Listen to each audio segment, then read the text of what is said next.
Bom dia, boa tarde, boa noite. Esta é mais uma edição de Pedro e Cora, aquele seu programa sobre tudo o que você queria saber e não queria saber sobre a realeza britânica.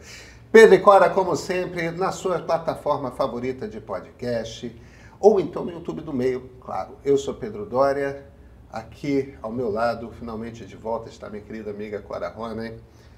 Recuperada da Covid, Cora? Sim, quase lá. Quase lá. Quase lá. Que bom te ver de volta. Vamos falar sobre fotografias de realezas? Vamos falar sobre o escândalo da semana. Opa, então vem.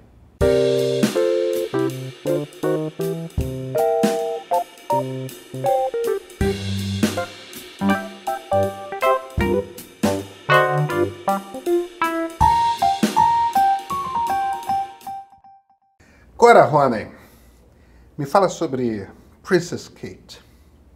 Rapaz, Eu não estou falando da megera domada, tá? olha aqui, o que mais me espanta nesse escândalo é a incompetência. Não é nem que eles tenham feito uma foto toda trabalhada, não é que tenham soltado essa foto, é como é que numa coisa supostamente competente, os caras, afinal de contas, têm um escritório de relações públicas, eles têm sei lá quantas pessoas trabalhando nisso dia e noite. Como é que desse grupo de pessoas supostamente competentes, supostamente inteligentes, saiu um troço desse? Vamos lá, eu acho que não custa... Por que a gente está falando disso? Porque pode parecer uma coisa de estamos falando sobre fofoca da família real britânica, e não é disso que a gente está falando.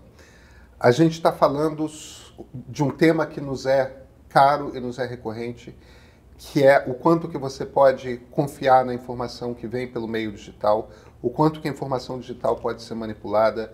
É aquilo que eu te falei no outro dia. Eu acho que a gente não tem mais, eu não tenho mais confiança em nenhuma imagem. Até prova em contrário. Quer dizer, você tem que me provar que a imagem é verdadeira. Hoje, ao contrário de antigamente, que a gente tinha que provar que a imagem era falsa. Houve essa mudança de patamar, né?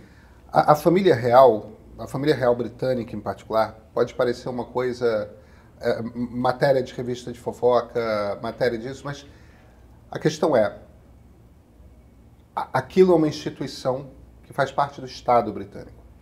É isso.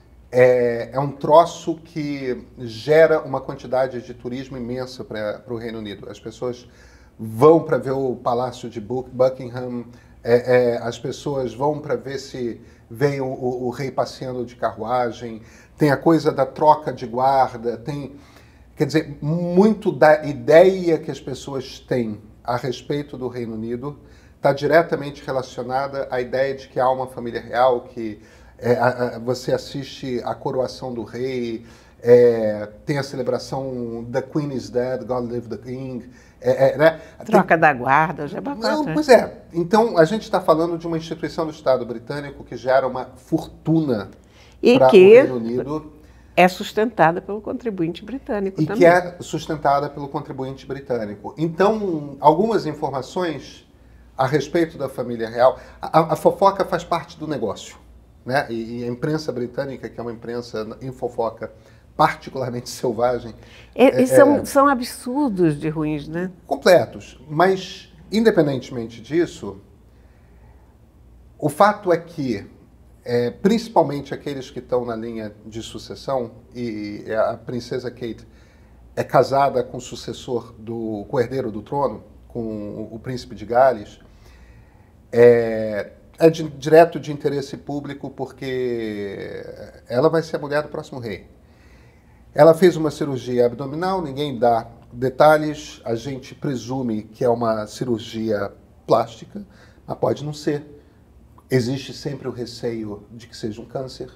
Afinal de contas, o rei Charles está com câncer, não sabemos qual a natureza do câncer, sabemos que ele está com uma predisposição a se tratar com ervas e chás, o que evidentemente preocupa muita gente, né?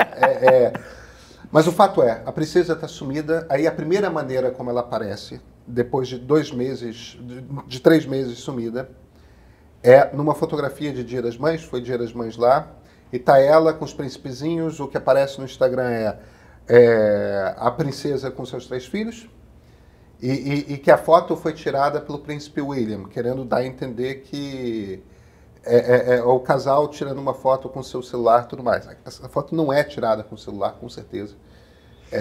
Mas olha, ainda antes de entrar nisso, eu acho que a questão importante aqui é essa coisa que você falou, eles são establishment. O establishment, o sistema, o governo, o Estado, as instâncias superiores do poder, ainda que representativo, ou o que quer que seja, tem que ser absolutamente transparentes a essa altura do campeonato. E o ponto é, publicaram a foto, o príncipe tirando uma fotografia, como se estivesse tirando uma fotografia de celular. No fim de semana, as agências de notícia distribuem foto. Dá 2 horas, e primeiro a Reuters, depois a AP e a AFP, que são as 3 principais agências de notícia do mundo, retiram a foto. Fizeram muito bem. Essa foto aqui foi manipulada. E o problema de quando uma foto é manipulada, como é que você sabe? A primeira coisa que saltou é a manga da princesa Charlotte está incompleta, é como se de repente virasse um fantasma. A mão dela continua e a manga some no meio. E aquilo é uma nítida... Então, a primeira coisa, tipo, estão apagando uma bolsa de colostomia da princesa, porque é ali perto de onde está a cintura da princesa Kate, né? É alguma coisa assim. E aí começa a se perceber um monte de inconsistências. Tem uma mão que está borrada, com blur, parecendo que houve uma edição mais pesada ali. Tem um zíper no casaco da princesa que desaparece de repente. Aí alguém vem com uma foto da revista Vogue, de uma capa da revista Vogue de 8 anos atrás, e mostra como é exatamente a mesma cara. Se você bota uma em cima da outra, tipo, puseram uma cara nova da princesa. Tem um cara no Instagram, não quero deixar de dar, é a conta Democracy, mas ele é o Dan James Rodel. Eu já falei desse cara, um cara que eu gosto muito, que faz análise de fotografias antigas e tal. E ele mostra uma coisa super interessante, que ele descobriu uma visita de meio ano atrás, em que a princesa Kate e os 3 filhos fizeram a uma instituição de caridade, um orfanato, uma coisa assim. E os 3 estão com essencialmente as mesmas roupas. Mudam as cores, mas as roupas são as mesmas daquele dia. O tênis, as botas são as mesmas. Tipo a princesinha está com uma saia, uma meia calça escura e uma determinada botinha e uma camisa assim. Ela está com a mesma roupa na outra. Mudam as cores, mudam alguns padrões, mas em essência, que é muito fácil de mexer no Photoshop. Então dá a impressão, ainda mais de uma família que você tem gente que adapta a roupa para aquela foto, tudo mais, tal, que o troço é tudo profissional de como eles vão aparecer, e não gosta de repetir roupa, esse tipo de coisa. Aí você bota um troço que é a mesma roupa de todo mundo que eles estavam, mudam as cores, fácil de mexer no Photoshop. Então, dá a impressão de que é uma foto fabricada para aquele momento. E quando você tem uma foto fabricada para aquele momento, quer dizer, você adaptou uma fotografia de outra época, o que você tem essencialmente é o seguinte: uma estrutura do Estado britânico mentiu. E falsificou uma fotografia. Nesse caso, depois de ver o Instagram do Dan, a coisa é mais grave, porque não é só que mexeram na foto, que você pode dizer, vamos mudar aqui a cara de um ou a cara de outro, porque não ficou muito bem, esse estava de olho fechado, aquele não estava.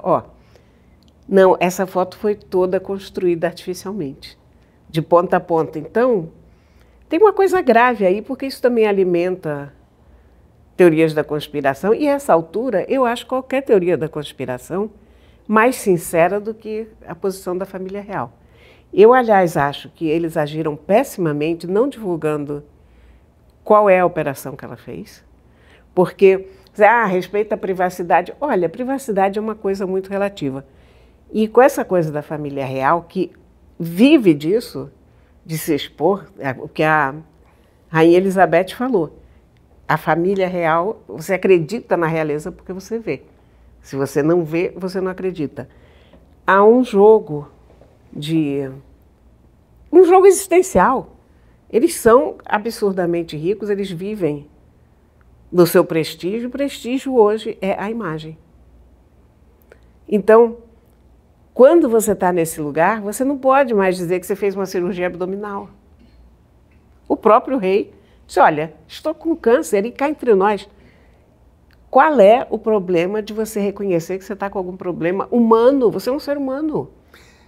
Então você corta pela raiz qualquer espécie de conspiração. Pode ser uma coisa desagradável, o que seja. Tem várias hipóteses, né? Uma das hipóteses é que, na verdade, o que está acontecendo é que eles estão com uma crise conjugal grave e aí poderiam estar próximos de uma separação. No fim das contas... Para quê? São teorias conspiratórias que estão aparecendo na internet. O fato é, ela está desaparecida há 3 meses e alguma coisa aconteceu que, para dar algum tipo de notícia, apresentaram uma fotografia que é falsificada. E ela não voltou a aparecer, ela não gravou um vídeo, quer dizer, ela continua, mesmo com a crise se aumentando. E tem um ponto, um aspecto interessante nisso, que é o seguinte. Antes da fotografia falsificada, só quem acompanha fofoca de família real britânica sabia que a princesa Kate estava desaparecida há tanto tempo. Isso mesmo. Eu não sabia, aposto que você não tinha ideia. Eu não tinha a menor ideia. Eu sabia que ela teve uma operação na época do rei Charles, porque, claro, aquilo foi tão divulgado que tudo bem, você sabe que ela foi operada, mas depois aquilo sai da tua cabeça, evidentemente não... Agora, quando começa uma coisa dessa, chama a tua atenção. E, de novo, eu volto, o que me choca é o amadorismo. Não dá para entender que as pessoas mais visíveis do mundo, porque no fundo é o que eles são, sejam tão amadoras. É isso que me preocupa mais, sabe? Quer dizer, o mundo, quando você começa a cavar o mundo, quando você arranha o verniz do mundo, a quantidade de gente amadora é assustadora. Você acha que o mundo está na mão de adultos responsáveis? E não está. Então, isso não é nem a questão da família britânica ou do quê? É a questão do poder. O poder está na mão de gente muito irresponsável. Em todos os países. Aqui, por acaso, a gente viu isso. Mas, olha, se você vai para o Haiti, o primeiro-ministro cai fora, porque aquilo ali virou um problema tão grande que agora nem as tropas da ONU têm coragem de ir para lá. Então, em todos os países, você vê o Netanyahu, como está se portando, como é que ele não responde a ninguém. É uma loucura. O mundo está nas mãos de gente muito, muito irresponsável, muito amadora, muito incompetente.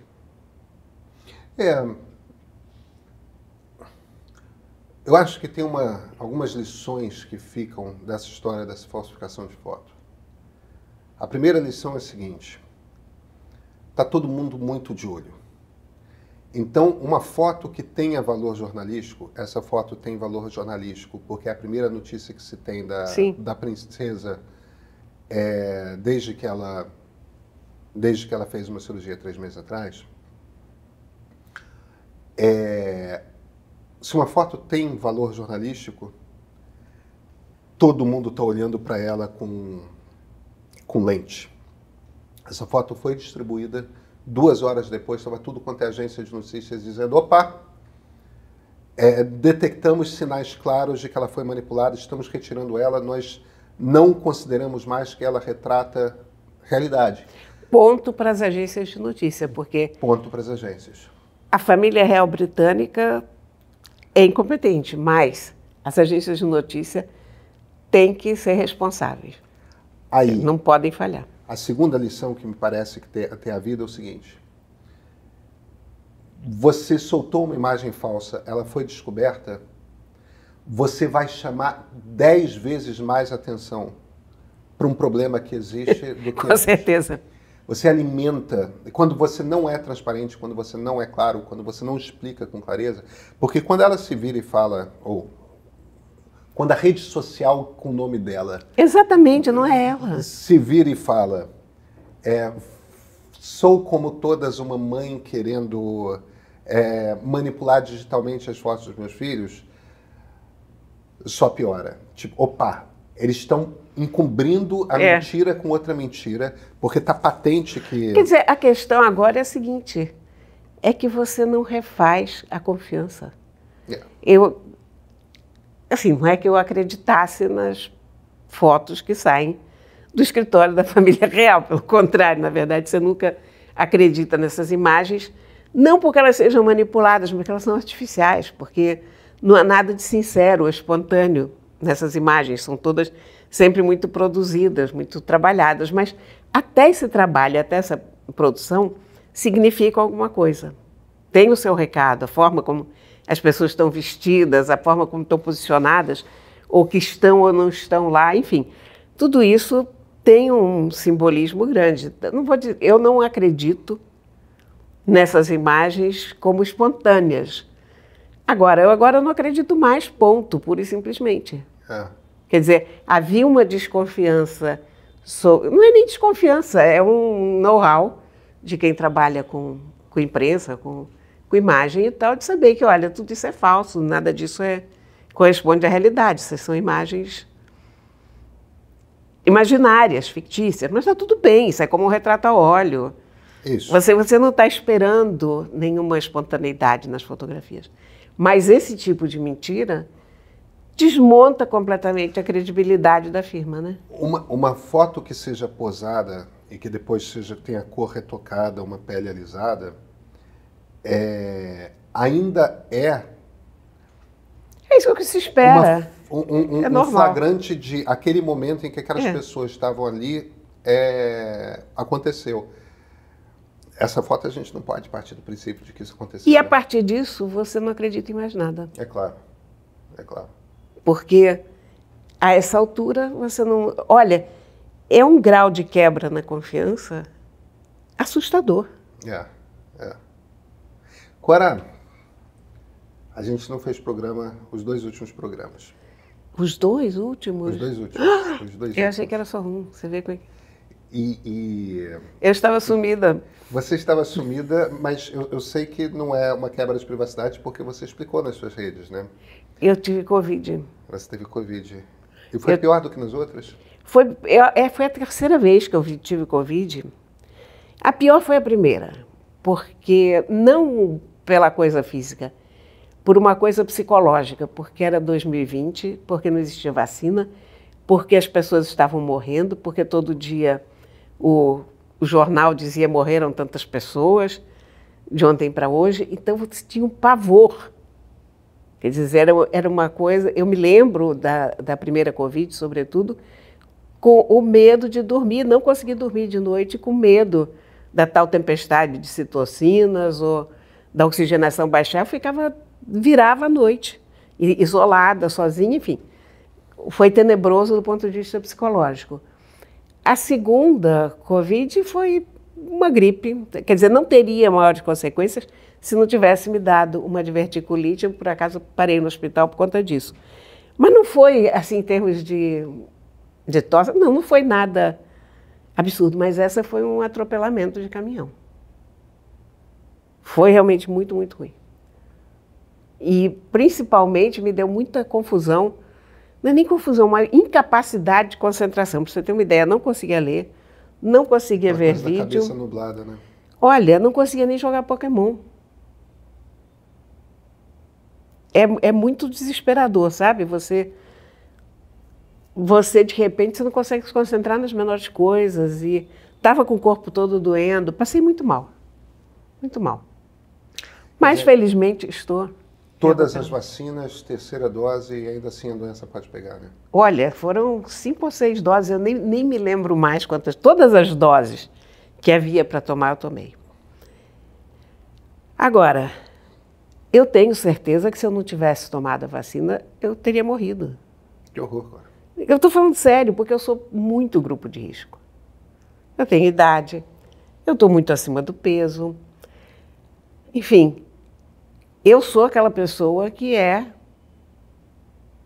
um grupo de risco.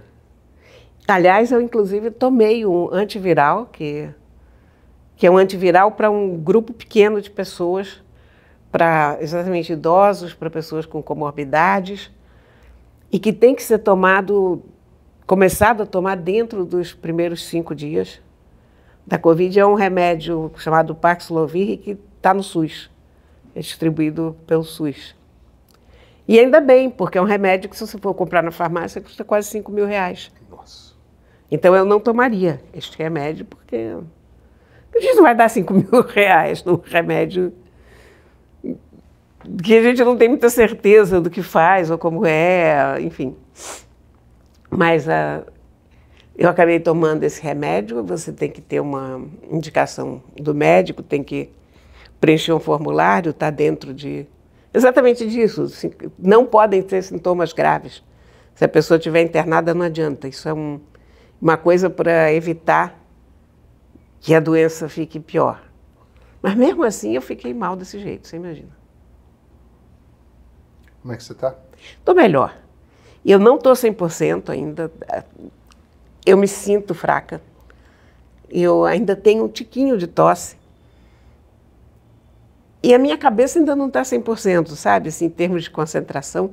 Se eu tenho que ler um texto um pouco maior... Eu achei a nossa conversa bem fluida hoje. Você achou? Achei. Não falei muita besteira, não? Mas besteira a gente sempre fala. Né? Isso, pois é. Isso não tem nada a ver com a Covid. Mas eu sou tão culpado disso quanto você, então. Não. Mas olha, falando sério, se eu tenho que ler um texto mais comprido, eu não consigo chegar no fim, sabe? Entendi. Não é que eu consigo manter uma conversa, mas eu não consigo me concentrar o suficiente para acompanhar um enredo. Entendi. Isso já está melhorando, mas... É bom te ter de volta. Obrigada, meu bem. É muito bom estar de volta. Terça-feira a gente se vê, né? Com certeza. Maravilha.